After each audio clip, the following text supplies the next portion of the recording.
India saw it unfold via them.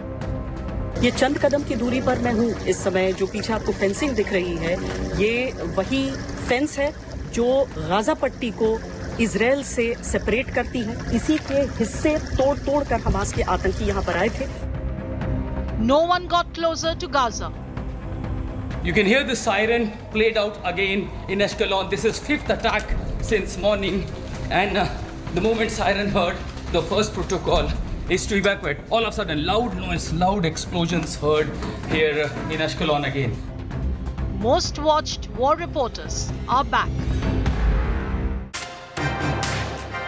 Gaurav Sawant, myself, Ashutosh Mishra and Shweta Singh, 4 reporters from the India Today group who spent weeks on the front line between Israel and Gaza. The 4 of us have reported for weeks on an issue, a crisis, a war that has consumed not just West Asia, but the entire world. There's talk of how this could spiral into another world war. Is that true? Journalists are not the story, but journalists bring you the story. So we'd like to start by thanking you, the viewer, for making us the most watched and most respected network at a time when it has become difficult to differentiate between what is real and what is not amidst one of the thickest fogs of this war. Shweta, Ashutosh, Gaurav and myself, over the next 20 minutes, you will see us answer some of the most direct questions of what we saw on the front.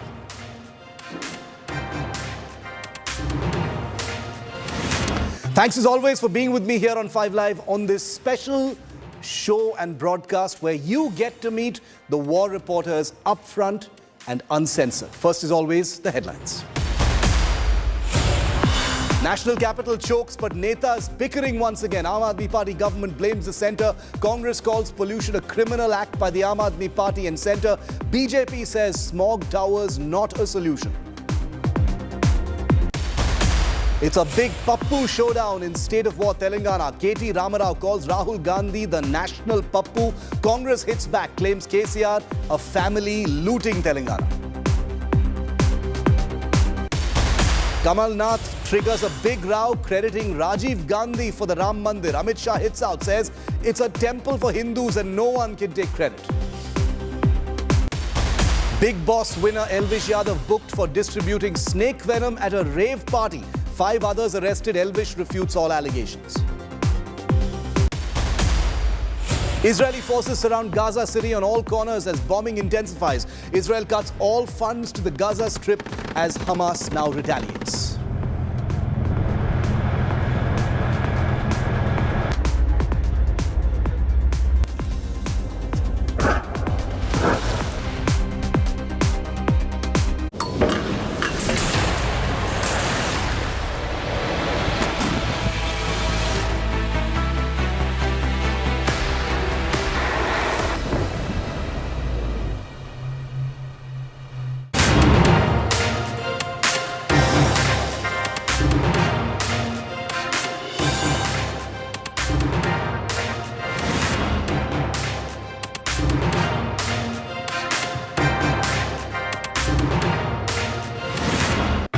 War reporters from the front see things that no camera can capture, because in a war, in an unfolding conflict of the kind that Shweta, Gaurav, Ashutosh and I have just seen over the last few weeks on the Israel-Gaza fault line is something that no words perhaps can adequately convey. But we are here after reporting from a crisis that has consumed the entire world, and we thank you, the viewer, for watching us and respecting our coverage. The 4 of us have come together now to bring you aspects of what we saw that could not perhaps otherwise be reported. Thanks to all of you for joining me on this special show. There's been a great amount of demand by our viewers, Gaurav, Shweta and Ashutosh, for us to interact with our viewers, to tell them what our cameras couldn't capture. And we saw, I can tell you, viewer, some truly, truly terrible things. All 4 of us have spent weeks there. So I'm going to start by asking Gaurav, who was among the first journalists to reach there along with Ashutosh, what the worst thing he saw was. Gaurav, it's a difficult question, I know, but this is war. Most people in their lifetimes, thankfully, can never get close to a conflict. What is the worst thing that you saw there? The destruction firsthand We were amongst the first journalists to get to that Nova Music Festival site at Reem.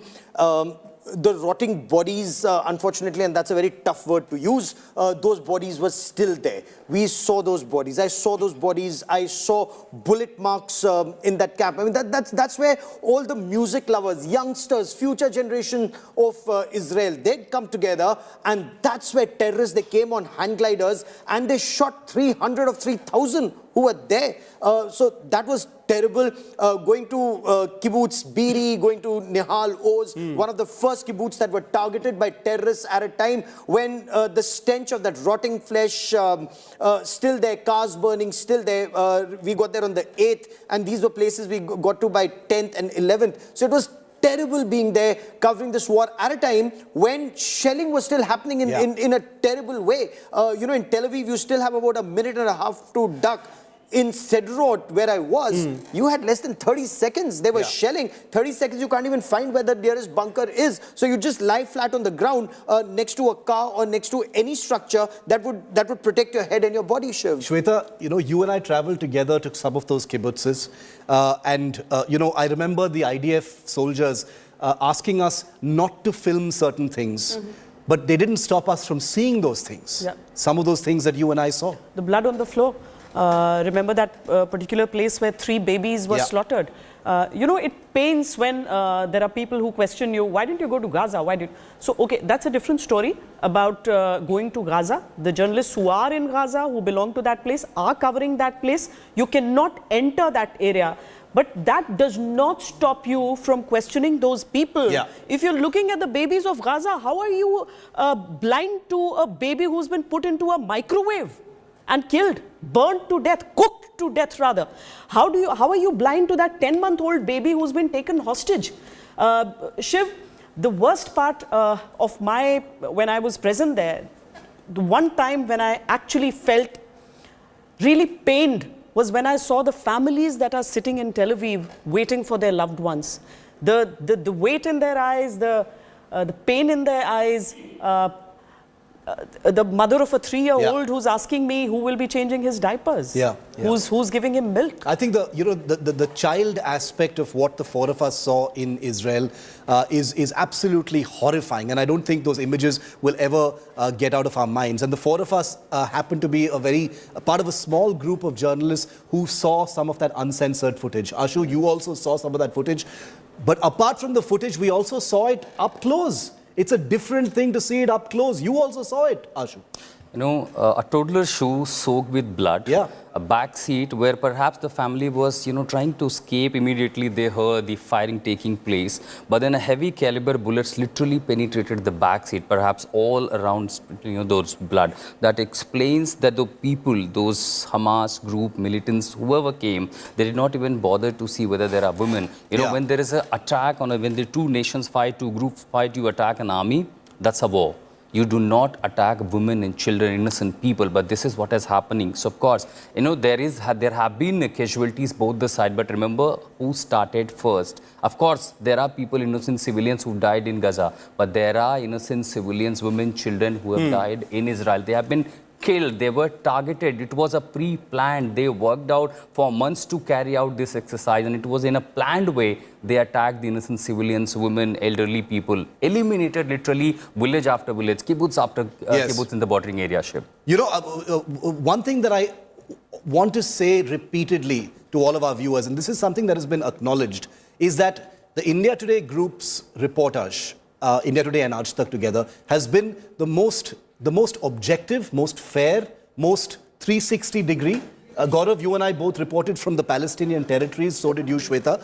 You were on the Jordan border. Ashu, you also visited the Palestinian territories. We showed all aspects of this war because we know as war reporters that in a war, there are no blacks and whites. There are many, many shades of grey. Gaurav, there was so much pressure, as Shweta said, why aren't you going to Gaza? Why haven't you reporting from Gaza? It's not for a lack of trying. Many of us tried to go to Gaza, used every possible, procedure to try and somehow report from Gaza. How did you handle that? Because we did go and represent the Palestinian side to tell the world that this is a crisis. There are 2 sides, and we're showing you both.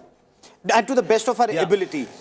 Given the fact that the Israelis control access to Gaza, they were not giving people access to Gaza, so you couldn't report from Gaza unless you lived there. And the moment we get an opportunity, perhaps we'd be amongst the first, Shweta, Shiv and And we're still trying. And we're still trying. We will try and report from Gaza to the best of our ability the moment we get an opportunity. The point is, we went to the West Bank and went to the West Bank at a time when tensions were extremely high, when operations were being mounted, where that place was also being bombed, where people were being picked up.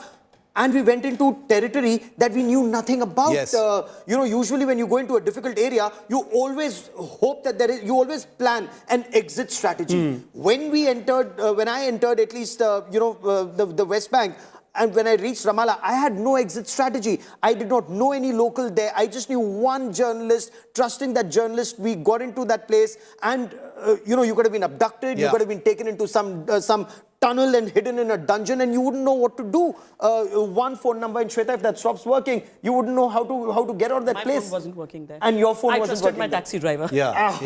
So if I could add one worse experience, even being detained by the Israeli forces for 45 minutes, because I was around Mediterranean Sea, and that was the infiltration route via the sea route. They perhaps thought that there is some Hamas terrorist who's doing some activity trying to get in, and they detained for 45 minutes. So that was even... And detentions became a part and parcel of what, the experience You'd have strangers who put a gun to your head. I mean, while you were reporting live. While I was reporting live, I was on live television, and somebody just comes and puts a gun to your head and just says, who are you? Are you Hamas? Are you Hamas? Are you Palestinian? And then how do you deal with that situation? So you just handle it as calmly as you can.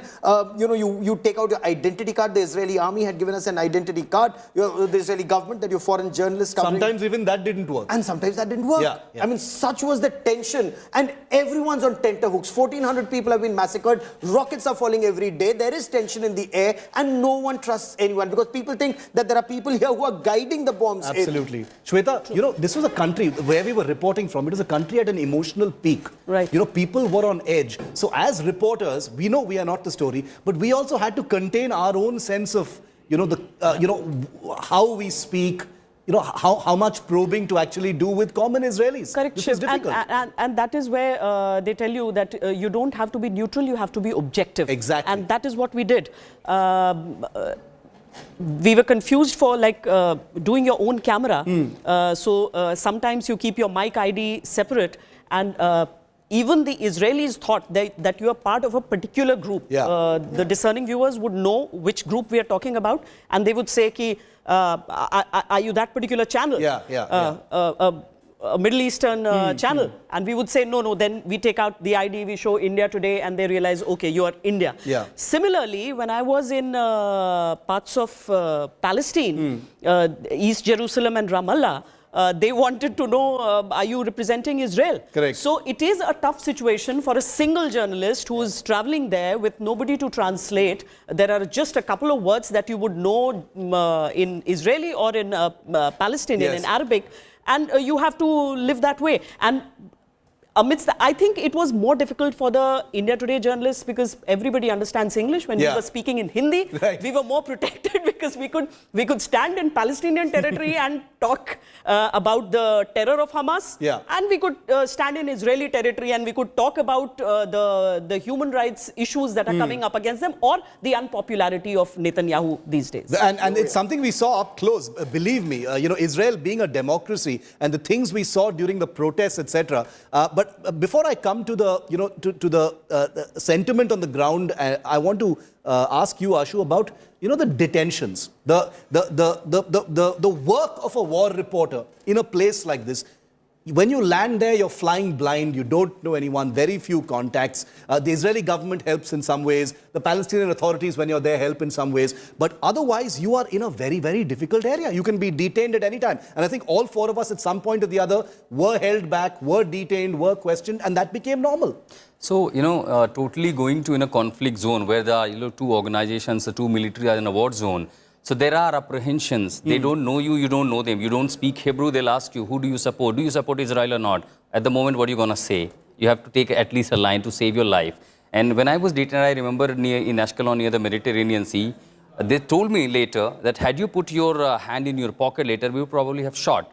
Considering that probably I'm taking my weapons out, and then because you're wearing a bulletproof jacket, a helmet, You have to ask permission. May I take out my wallet? Yes. So Is it immediately okay? the moment this, I heard something, and the first thing was to just raise your hand. And then 45-minute detention. On the way, multiple times, several people we have seen being searched for, but that's the apprehension and concern, because even they have the concern. There have been infiltration. There have been massive intrusion of those terrorists from those different organizations in the civilians, and that was the concern, that probably they will try to create some kind of ruckus or even attack the civilians. So that when that concern comes, we also as a journalist have to understand. So that's the only thing: gather yourself, maintain calm, respond all questions, present your ID, present your identity. So it indeed has been a tough time, and particularly when there are shelling happening, 30 seconds you have all the way to go. You hear the siren. I wanted to talk a little bit about the rocket attacks for a moment, because I think after a few weeks in Israel, all of us have become totally inured to it. So you can only imagine how Israelis live with rocket threats. Now, there were many media houses, both Indian and foreign, who exaggerated things, exaggerated the threat to journalists, made it about themselves, kept the focus and the spotlight on themselves, made it personal. The four of us reported very objectively, because we know that the experiences of the people who are suffering and those who have lost. Gaurav, the rocket attacks, I have lost count of how many rockets we came under, but the priority for the four of us was telling the story, not turning the camera on ourselves at such times. Shiv, that's the way it should be. Yeah. We are reporters. We are not the story. Yeah. And that's exactly how we reported, all of us. And very proud of that fact. I mean, the legacy of India today is such that you report the story. Yeah, absolutely. And we did say, okay, so that's the alarm going out. That's the rocket, that's the Iron Dome system. Fortunately, we covered defense, so the advantage is you do have some background and knowledge that helps in these situations. So, for example, when you're also talking to the Israeli army, so you'd say, okay, these are your Markavas, Mark 3, Mark 4.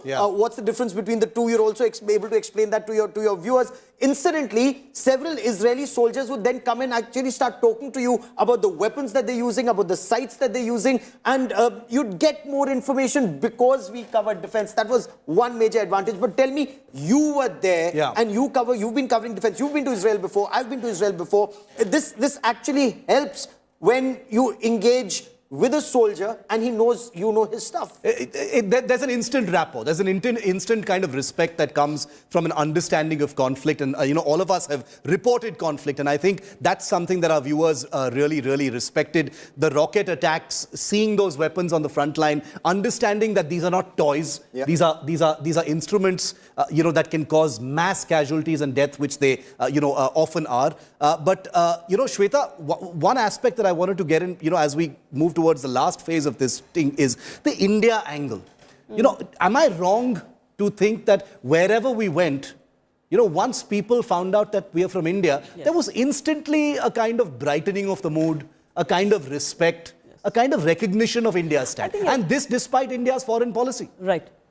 But, Shiv, as human beings and as Indians, we know what terror is.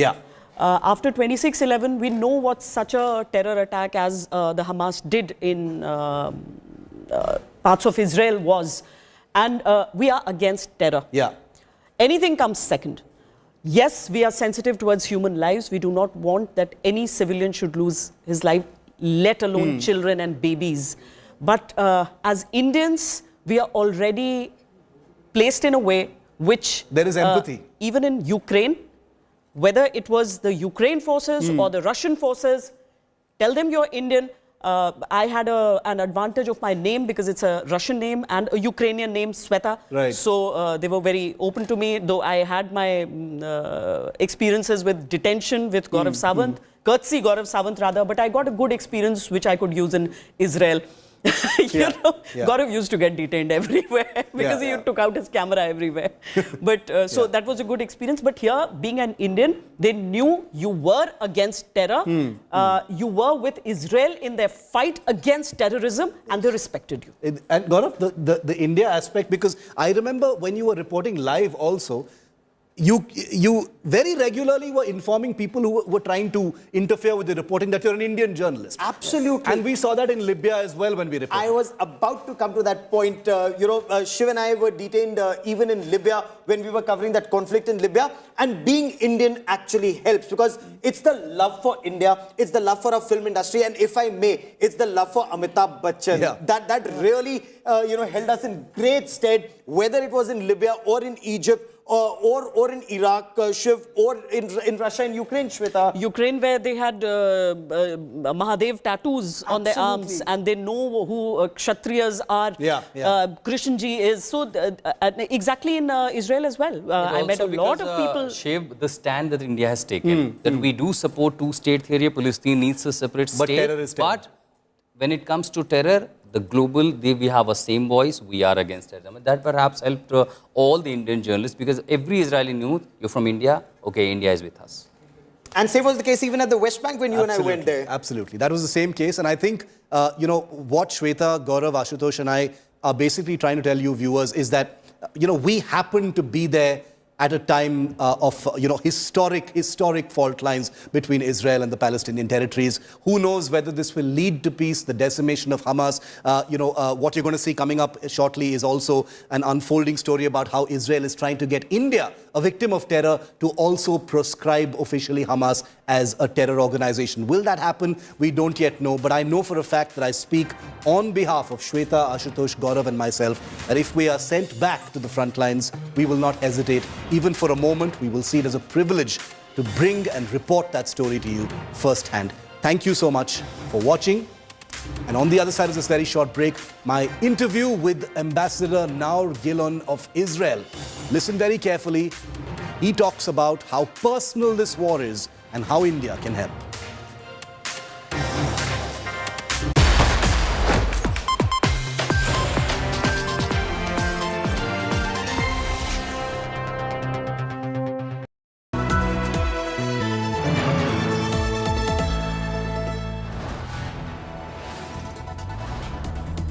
You are watching India Today, powered by Finest, Be Sustainable Change, a B&P Group company.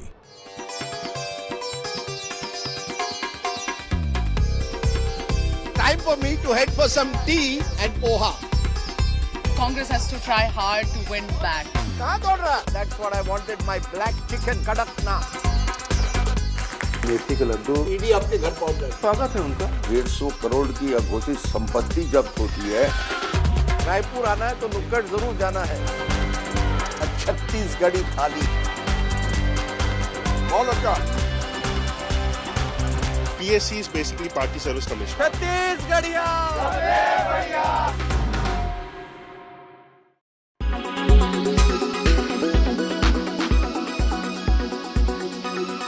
Delhi में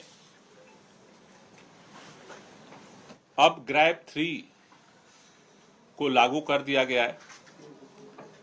grab 3 के अंदर construction गतिविधियों पे रोक लगा दिया गया है। दिल्ली के अंदर व्हीकल पोल्यूशन को कंट्रोल करने के लिए मेजर लिए जा रहे हैं। स्कूलों को 2 दिन के लिए 5वीं क्लास तक के लिए बैन कर दिया गया है।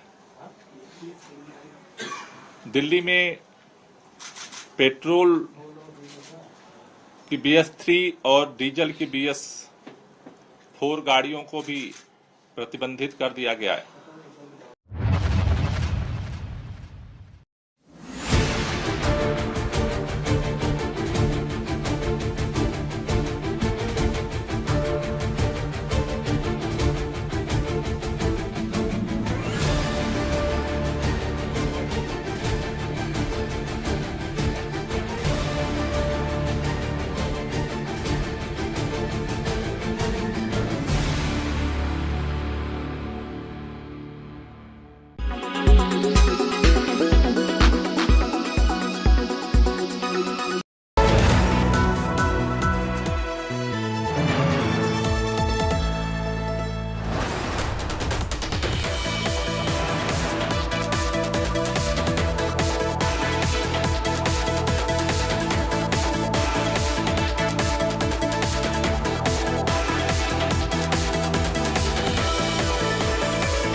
You are watching India Today, powered by Finest, Be Sustainable Change, a BNP Group company.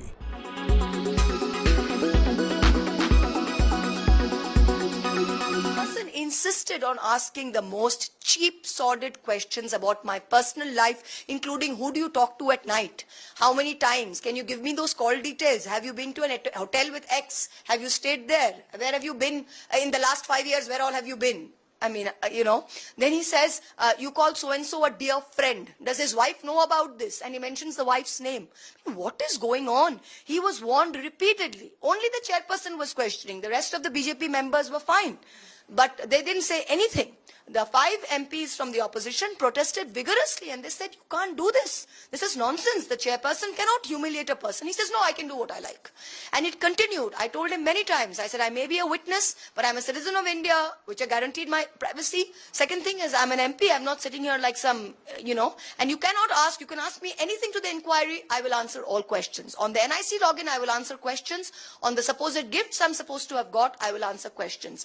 You have no business asking me who I talked to, at what time, how many times, whose wife knows about it. What kind of this is the kind of cheap, sordid misogyny that the BJP, and poor chap, he was under a whip. He didn't even, every question he's reading, not one question could he speak because he had nothing to say.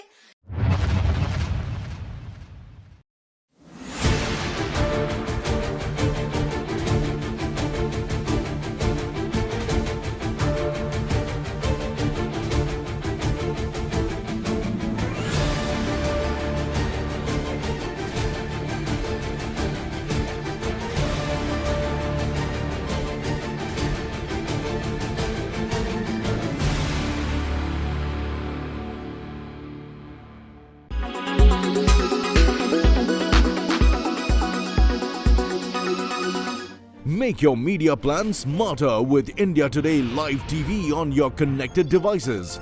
Amplify your brand with 100 million smart internet viewers. To advertise, mail us at sales@aajtak.com.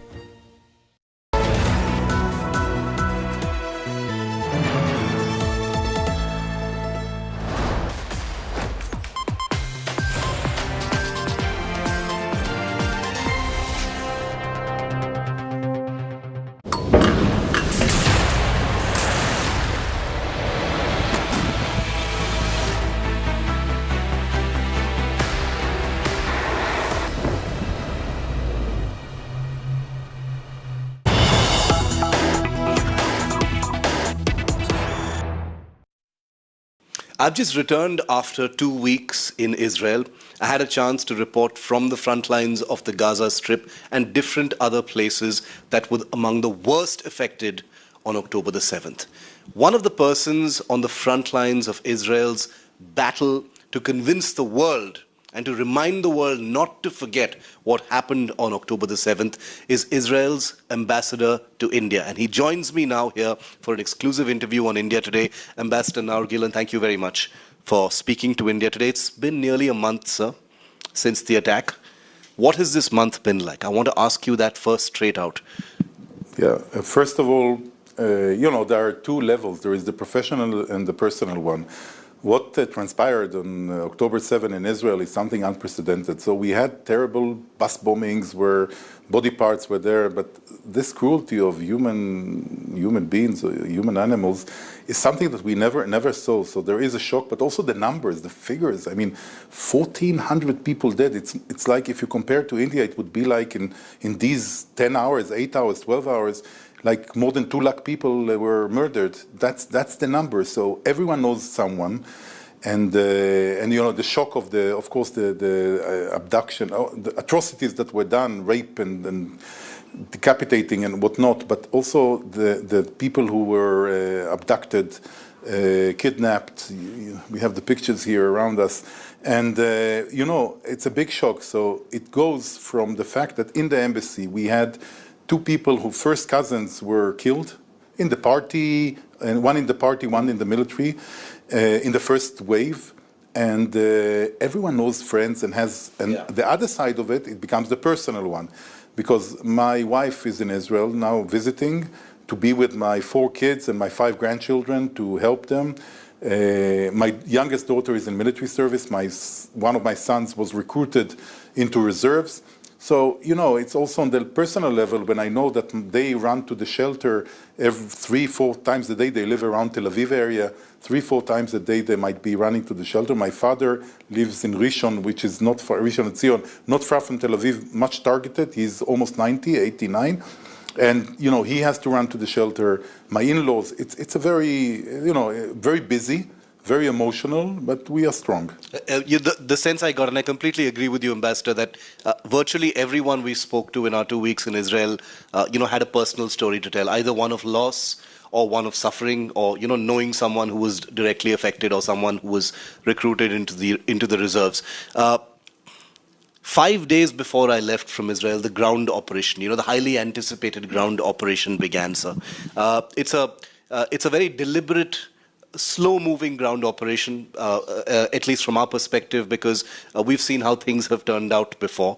From your perspective, and I'll come to the diplomatic aspects a little later, I just wanted to get you know, the operational parts talked about first. How do you assess how that's going? Because it's the defense minister of Israel has said it's going to be a long and hard battle. First of all, the target that we're put, you know, people see this, what happened, another skirmish between Israel and Hamas. No. What happened is that on the October 6th, Friday evening, we went to sleep and we had Hamas as our neighbor, and we woke up Saturday morning after the attacks when we have ISIS as the neighbor.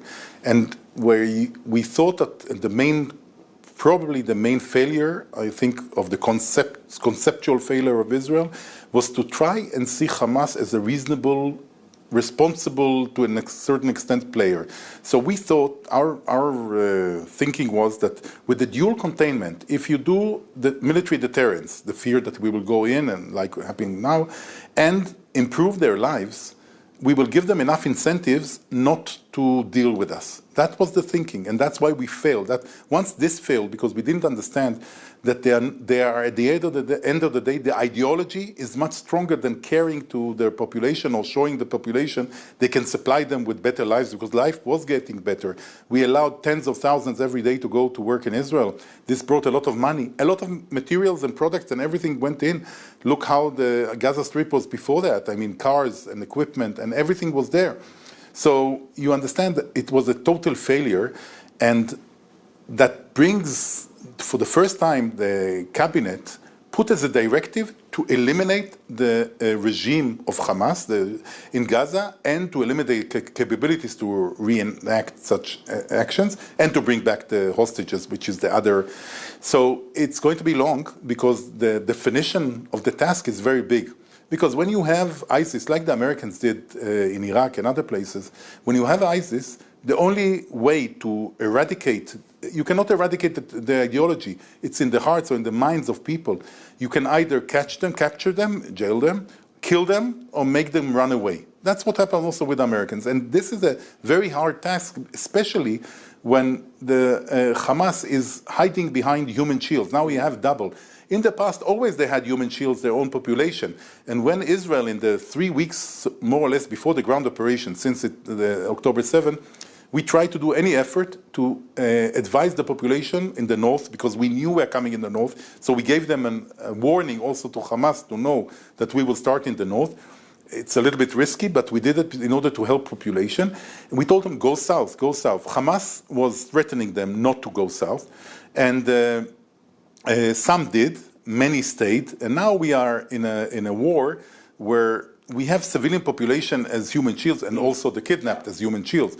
So it's very slow because it would be very easy to bomb everything from the air and, you know, regardless of the casualties. But if you want to do a chirurgical thing that you kill as little as possible bystanders, as many as possible terrorists, it has to be done by ground, and they are underground in the tunnels anyhow. So they are hiding under the population now, and this is very complicated, and that's why the target that was put is very ambitious or very deep, and in order to prevent casualties or to minimize casualties, you have to go very slowly and do it very carefully. It is happening very slowly, and as you said, perhaps the principal reason for that is the fact that there are over 220 hostages still inside. At least in public, nobody knows where they are. I'm sure the Israeli intelligence has an idea of where some of those hostages may be. But over nearly a month, Ambassador, since they were kidnapped. 4 were released, 1 young corporal, lady soldier was rescued, but 220 is an enormous figure, to be kept captive for so long. How is that going? Can you throw any light on how that's going? Because when I was in Israel, apart from the operations on the ground, we do hear, unverified bits of information about negotiations, about mediations happening in other countries. Can you give us a realistic picture of how that's being handled, sir? Again, this is part of the emotional, because you have 30 kids, you have babies 9, 10 months old, a few babies. You have people who are 85 years old, Holocaust survivors, some of them. So it's a very emotional. Everyone knows someone, by the way, from many nationalities, many, more than 30 nationalities there. So it's a big, it's a very complex issue to deal with. How will it go? No one, I think no one knows. We gave probably a chance. One of the reasons we waited when the ground offensive is to give a chance for some kind of a deal. But we believe that without ground pressure, Hamas will not be, only when they feel, the leadership feels threat. The leadership in Gaza, because we know that a huge part of the leadership is living in comfort in Qatar or in Turkey, in Istanbul, and they couldn't care less about what's happening to the people. They live a very luxurious life. But the leadership there, if they will feel threatened, the chances that they will be ready to do some kind of a deal will be bigger. And of course, people are telling us, going ground, they can use them as human shield. You can, when you have people in the hands of ISIS, they are by definition at risk. And it's a very emotional thing, because only from one kibbutz, there, like third of the kibbutz is there in Gaza, dead or in Gaza. I was there at that kibbutz, called Niroz. Yes. Niroz, it's, for them, it's, wow, think of it. Third of the kibbutz either dead or already in Gaza, held there. So it's terrible. It's a very emotional, but we have no alternative but to go full force and get rid of Hamas. And on the way, hoping that we are able, together with international pressure also, to find some kind of a deal to take out the civilians held hostage. Okay, so this is obviously a story in motion, and the kibbutz that the ambassador was talking about, we reported from there. We did a full ground report where of the 400 residents of that kibbutz, 100 were either killed or taken hostage. So a third of all those hostages are from just one tiny little commune near the Gaza Strip. You talked about, Ambassador, countries like Qatar and others, and I'll come to Iran in a bit. Who are playing mediators. These are also countries that, provide accommodation to the chairman of Hamas. I want to know how Israel regards this, because unlike Iran, Qatar has relations with Israel. There are diplomatic relations with Israel, which becomes very, very complicated at a time like this. Define for us, at a time when Israel says only the complete decimation of Hamas can be the acceptable end game to this action right now. What about those sitting in places outside Israel, sir, and outside Gaza? So, Qatar, we don't have relations. I mean, we have connections to Qatar. Yes. We negotiate. We used to have their commercial office in the past, closed past times, but we have connections to Qatar. Unfortunately, you see the Muslim Brotherhood nature of the countries. These are the countries who are some of the support assistance that they give Hamas was done with okay from Israel for humanitarian and salaries and stuff like that, and they are there. They are the ones who can negotiate because they are the ones who have some leverage over Hamas. That's the very simple fact of the matter.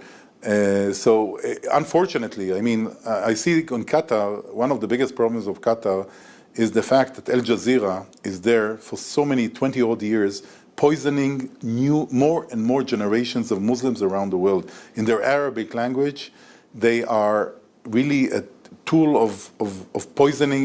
A lot of the problems we have now, and we will see in the future around the world, are instigated in one way or another by Al Jazeera. So it's a big problem, but now you go to the people who have leverage. Turkey has they host some leaders, so they have some leverage over them. Qatar is the same. You do business with the people you can, because it's very important to release the hostages. Could Iran become more directly involved, in your view, Ambassador? I know this is a story where calculations have gone straight out of the window because of the nature of what's happening. But you've got what the media is calling the Triple H, the Hamas, the Hezbollah, the Houthis, all attacking you from different areas, almost encircling you. There is activity in the West Bank as well. What, in your view, is Iran's role? Do you think this could become a more direct kind of confrontation, of the kind that even the United States is preparing for? So I think that the Americans understood immediately that this is not a regular skirmish. The fact that they sent immediately carriers to Eastern Mediterranean and a ship also to the Red Sea, which helped also intercept rockets and different flying objects, different kinds, by the Houthis towards Israel. They all understand that it's a different game, and the Americans, I think, came there and also made a clear message, a warning to Iran and Hezbollah not to interfere. We are de facto in a proxy war with Iran. Okay, we are not in a direct war, but all the three bodies, the three H's that you mentioned, Hezbollah being a flesh of the Revolutionary Guards, that's how Nasrallah defines himself, but also equipped, everything is like in the Iranian army, de facto. You have Houthis who are also Shiites. These two are Shiites. Hezbollah in Lebanon, Houthis in Yemen, also Shiites, very close to Iran. Equipment, training, financing, everything. Hamas, Sunnis, but still one of the arms. And you can add, by the way, that some militias from Iraq, Syria, Shiite militias are also trying to interact with us one way or another. So you understand that we are already encircled by many arms, military arms of Iran. I don't think that Iran has an interest in going for a full war, because it will be bigger. It will not about Israel. They are almost 1,000 kilometers away from us, so it's not that they have the abilities. And if they saw that their capabilities like surface-to-surface rockets, UAVs and cruise missiles were all intercepted by American and Israeli systems. So they shot, I don't know, maybe 30 different things at us, and nothing came in. And these are the capabilities of Iran. And we have superior capabilities to Iran. So this, I think, is a warning thing for them. And today, everyone is waiting to listen to Hassan Nasrallah, the leader of Hezbollah, who is sending a speech. He loves these dramatic events. I hope we are de facto, again, on the border. We are with a mini war with also Hezbollah by now. We don't want it to become a full-scale war, and I hope they don't make the mistake of making it a full-scale war. We are able to fight in these two fronts, in Hamas, Gaza, and Hezbollah, Lebanon. The end game, the end of the war, there will be a price for Israel to pay. We pay in every war prices. But I think that Iran will lose both its military arms in the region, the ability to. So I hope the Iranians understand that. I hope Hezbollah understands that. Hamas, it's a different story. They are going to learn the hard way anyhow. As far as the last month is concerned, and I spent 2 weeks there reporting from different parts of Israel, Ambassador. Video footage of October the 7th. I understand that you had a screening here at the embassy in Delhi as well. I attended the second screening that was put forward for international journalists in Israel. Absolutely horrific. Absolutely horrific, indescribable. And I think there's a good reason why it wasn't released to the public, because this was truly horrifying stuff. There was, audio clips of phone calls made by the terrorists back to their families, and many other things that were put out. The question I put to you, for me, by the way, that's most sensitive. The two children, the two boys seeing their father, and the blood splattered on them after the father is shot. The father is killed in front of them, and one of the boys, maybe 6, 7, 8 years old, is shouting, "Why did I stay alive? I wanted to die with my father. I should have died. I wanted to die." So a boy at that age shouldn't even see that and think in this way. So they were terrible. I would hope not to have to see it again, but this was.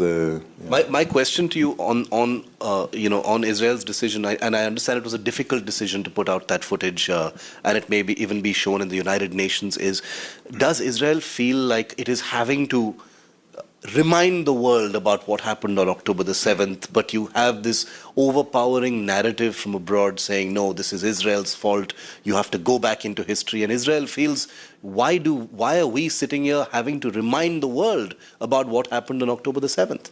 Yeah, Israel was always, people always say that Israel is treated favorably. Israel is always treated in a discriminative way. And go to the UN, okay?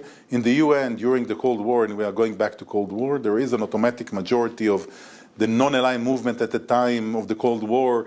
The Arab group, part of it, they had like 2/3 majority almost in the UN for anything. So we were always, we were always cornered in the UN, and that was always the situation. And I think in general in the world, there is a lot of people who are misinformed, and they think that the underdog here are the Palestinians. They don't see the larger map of 7 million Jews, more or less, living in a very, very, very small country. If you look at the map of the Middle East and you see West Asia for you, you see the number of Muslim countries, the quantity of people, close to 1 billion people around us, hundreds of millions, let's say, around us, of Muslims, tiny country. This is the whole mess that we are speaking of, something that Israel goes into India 150 times. It's ununderstandable. And of course, after the horrific attack, people could not go against Israel. It was not politically correct. So what did they do? Some did not say anything, and others condemned the attack in a watered way and tried to give a context. So to understand why, to the logic of these criminals to rape women and behead people, they have to, the suffering, the political suffering, which is totally rubbish. It's connected to no reality. It's not about the Palestinians. Hamas is not representing the Palestinians. It's a jihadi organization which couldn't care less about its own population. Nothing. They have this idea of jihad, which is, you go to the covenant of Hamas, they call for the destruction of Israel. When people, by the way, around the world say from the river to the sea, it means to have a Palestinian state instead of Israel. On Jordan River to the Mediterranean Sea, it's all the area of Israel. So what happened is that when there was the first instance for these people who felt uncomfortable to criticize Israel as they're used to many, many years, they waited for the hospital thing. And of course, Hamas immediately said the hospital was done by Israel and 471 people died. 5 minutes after the bomb, 471 bodies were counted. And it was reported by everyone. It's also part of our problem because our IDF spokesman, who was very fast, like 4 hours, they will not say anything without checking. The first notion was we didn't have any aircraft in the region, we didn't shoot any artillery to that region, so we thought it's not us, but we want to be sure. So we came out with the footage and with a voice recording of 2 terrorists speaking. It took us 3-4 hours. It was enough to lose that. But even when now people understand that it is a misfiring rocket of Islamic Jihad, by the way, they fired so far about 9,000 rockets. 20% of the rockets that they shoot are misfired, more or less. This is the ratio. So we are close to 2,000 rockets that fell inside and probably also killed people. This instance was famous, but there are probably less famous cases. So, the world immediately shifted. They're back to where they feel comfortable. So now we are back into the situation where, and there was a lot of fake news. This is not right. That's not right. The reason we are not coming out with the videos is that in Jewish tradition we believe in the sacredcy of the dead. You have to keep the respect of the dead. You cannot. We don't believe in playing these games of showing body parts, and it's not us. And people started with fake news. No, people were not killed. It's fake news. I see it also here. Very much here in India as well. Very much in India. And people think it's legitimate to give Abu Marzouk or other leaders of Hamas the right to appear here. And by the way, Khalid Mashal, when he went to Kerala to speak, or he didn't go, when he spoke in the video, he called to prepare for jihad in Israel, but prepare for jihad is not a good thing. Go out to the streets and the squares and demonstrate against Israel. So in India, calling the people, finance the resistance, finance Hamas. So all of that was done here. And that's why, by the way, we called also for India to include Hamas in the list of terror organizations. I was going to ask you about that. About your request, your campaign to get India to ban Hamas, which would seem like a logical thing to do, because India and Israel have many commonalities when they face this kind of terrorism. How is that going? Can you update us on that? Is India receptive to that idea? And also, what kind of role do you see India playing in this entire affair? So, first of all, it's important because legally then you cannot do all the things that Khaled Mashal, for example, did, and others will not host them. Like I would never think, God forbid, if Israel ever hosted the Lashkar Taiba people to explain what was the logic behind the Mumbai attack, why they chose the Taj Mahal, the hotel, and that target and the Chabad. We are not there, we are not, we don't think that terrorists should get any opportunity to express their sick views. And India, we gave India the information we have about the history of Hamas, terror actions they did over the years. It's a decision of India. Look, I cannot go and I'm not going to impose on India. I think that India, one of the things, the reaction, the formal reaction here was very swift and strong. Yeah. Why? And Prime Minister Modi, the same afternoon when the picture was not clear yet on the magnitude of the disaster, already came out with the tweets, the deploration. Yes. And so, India is very strong on terror. India is a victim of terror. India is a fighter of terror. So I think coming from India as a close friend of Israel and everything, it gives a lot of, moral ground and knowledge for India. And I would hope that Hamas will be declared as a terror organization here. I hope to see that happen, and we also hope for peace. We wish you well, Ambassador, and thank you for sharing your personal side of how you relate to what's happening far away in your homeland. Let's hope that this crisis gets resolved quickly, it doesn't escalate further, because I don't think anybody wants that. This is most definitely a war that has been imposed on Israel, and we will continue to report what happens go forward. Thank you very much for speaking to India today. Thank you so much. Thank you.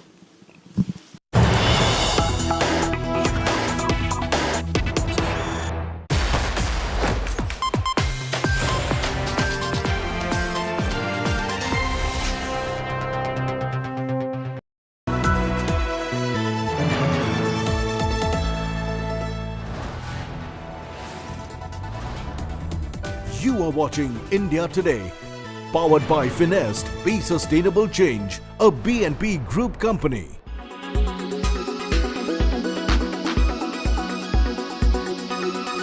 हाँ जी guys, मैं हूँ आपका अपना एलविश यादव और मैं सुबह उठा, मैंने देखा कि कैसे कैसे न्यूज़ फैल रही है मेरे खिलाफ।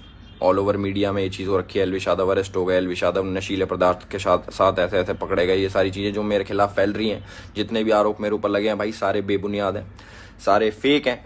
1% भी इनमें सच्चाई नहीं है। मैं पूरा सहयोग करने के लिए तैयार हूँ यूपी पुलिस के साथ, और मैं रिक्वेस्ट करूँगा यूपी पुलिस को, पूरे प्रशासन को, माननीय मुख्यमंत्री जी योगी आदित्यनाथ जी को, कि मेरी 1% भी, 0.1% भी अगर इस चीज़ में इन्वॉल्वमेंट मिल जाती है, मैं सारी जिम्मेदारी लेने को तैयार हूँ। और मीडिया से रिक्वेस्ट है, कृपा करके जब तक आपके पास ठोस सबूत ना हो जाए एलविश यादव अरेस्टेड, जो सारी चीज़ें आप लिख रहे हो, प्लीज़ मेरा नाम खराब ना करें। और ये जितने भी इल्ज़ाम लगे, इनसे मेरा कोई लेना देना नहीं है, दूर दूर तक, 100 मील तक मेरा कोई लेना देना नहीं। अगर ये प्रूव होते हैं तो मैं उसकी जिम्मेदारी लेने के लिए तैयार हूँ।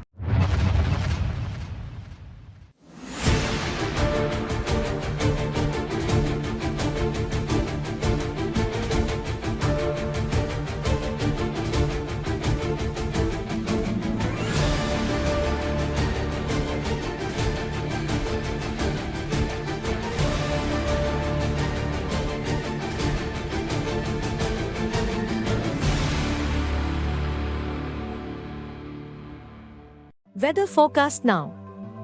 Delhi, maximum 32 and minimum 19 degrees. Mumbai, maximum 35 and minimum 26 degrees. Kolkata, maximum 33 and minimum 24 degrees. Bangalore, maximum 27 and minimum 20 degrees. Chennai, maximum 30 and minimum 26 degrees. Hyderabad, maximum 30 and minimum 21 degrees.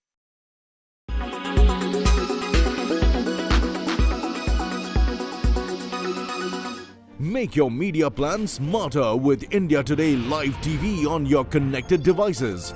Amplify your brand with 100 million smart internet viewers. To advertise, mail us at sales@aajtak.com.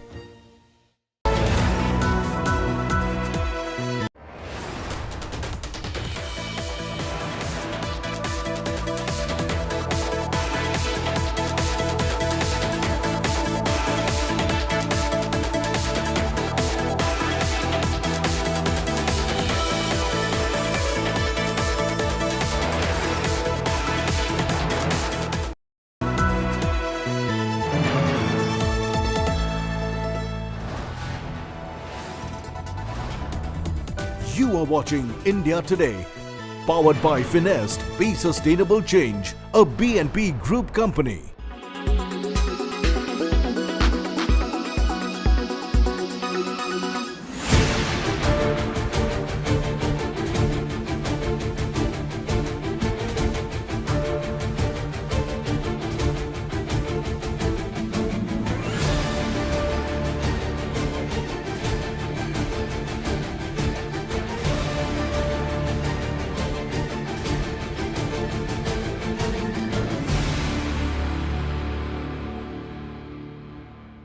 Weather forecast now. Delhi, maximum 32 and minimum 19 degrees. Mumbai, maximum 35 and minimum 26 degrees. Kolkata, maximum 33 and minimum 24 degrees. Bangalore, maximum 27 and minimum 20 degrees. Chennai, maximum 30 and minimum 26 degrees. Hyderabad, maximum 30 and minimum 21 degrees.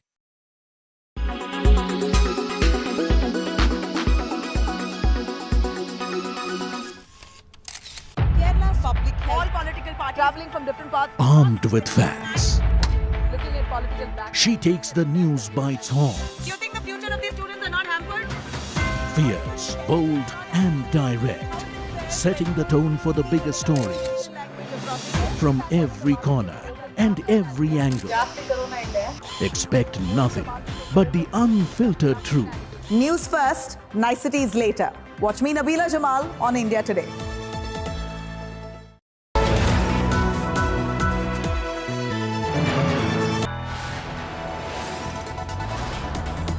You are watching India Today, powered by Finest, Be Sustainable Change, a B&P Group company. The bold look of Kohler. Titan Eye Plus, expert who cares. Dulux Velvet Touch feels like home.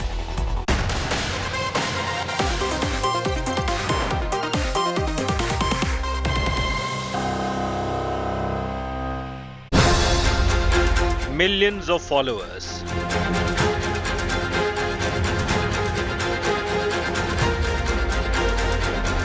Winner of Big Boss.